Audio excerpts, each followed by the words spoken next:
નમસ્કાર મિત્રો, રાતના 8 વાગે આજના મારા રાતના વ્લોગની વિડીયોમાં તમારું આપનું સ્વાગત છે. હવે દુકાને જઈએ. દુકાને જઈને દુકાને પહોંચો આ ગેંગ પણ નથી એટલે ચમ ના છો આજ તો કે વાલી મીટિંગ છે. કાનાભાઈ માટે એક ગીત ગાવાય ત્યારે તમારો ડાયલોગ કેવો કાળિયો તો હા કાળિયો પણ કદી નથી ઢોળ્યો. કોમેડી ના ચાલો લે સલાહની જરૂર નહીં સપોર્ટની જરૂર છે. નમસ્કાર મિત્રો, આજે વાલી મીટિંગ હતી પ્રાથમિક શાળાની. ચિરાગભાઈ સાહેબ છે, સુનિલભાઈ સાહેબ છે, વીણાબેન છે, લક્ષ્મીબેન છે, નાના ભૂલકાઓ છે અને તેમના માતા પિતા છે. સુનિલભાઈ સાહેબ તેમના મોઢે બે વાણી સાંભળો. અમારાથી જેટલું બને એટલું અમે આપવા માટે તત્પર જ રહીએ છીએ અને સદાય આપવા માટે તૈયાર જ છીએ. અને એમાંય કઈ કચાશ રહેતી હોય તો તમારે અમારું ધ્યાન દોરજો, અમે એ કરવા માટે તૈયાર જ. પણ જો એનો ફોલો અપ તમે ઘરે વાલી તરીકે નહીં આપો તો એનું કઈક પરિણામ મળશે નહીં.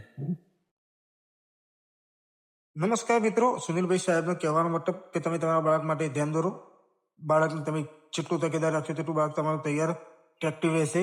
એક્ટિવ બાળકને કરવું જરૂરી છે. જમાનો બહુ આગળ છે, ટેકનોલોજીનો જમાનો વધી ગયો છે, તો તમારા બાળકને ભણાયા વગર ઉદ્ધાર નથી. ભણશે તો કંઈક કરશે, ભણ્યા વગર કંઈ નહીં કરે. એના માટે તમારા બાળકને તમે મોબાઈલથી દૂર રાખો. બાળક શાળામાં છૂટ્યા પછી ઘરે આવે તો બાળકનું લેસન ચેક કરવું, બાળક શું કરે છે. બાળકને મોબાઈલથી દૂર, ખાસ કરીને મોબાઈલથી ખાસ દૂર રાખો.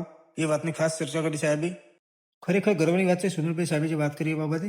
પણ મને એક વાતનો ગર્વ છે કે મહેરવાડા પ્રાથમિક શાળાની અંદર જે આવા શિક્ષકો ભરે છે જે આપણા છોકરાનું ભવિષ્ય માટે બહુ વિચારે છે.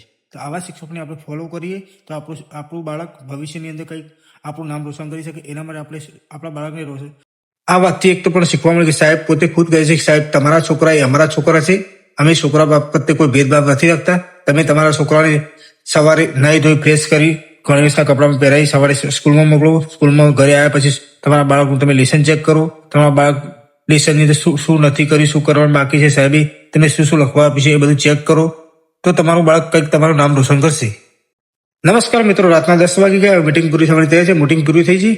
દરેક વાલી દરેક ક્લાસ ટીચરને મળીને વાત કરે છે, તેમના બાળક વિશે ચર્ચા કરે છે. તેમનું બાળક શું હોશિયાર છે કે નહીં એ ચર્ચા પૂરી કરી. દરેક પોતપોતાના ઘરે નીકળી ગયા. હું મારા ઘરે નીકળી ગયો.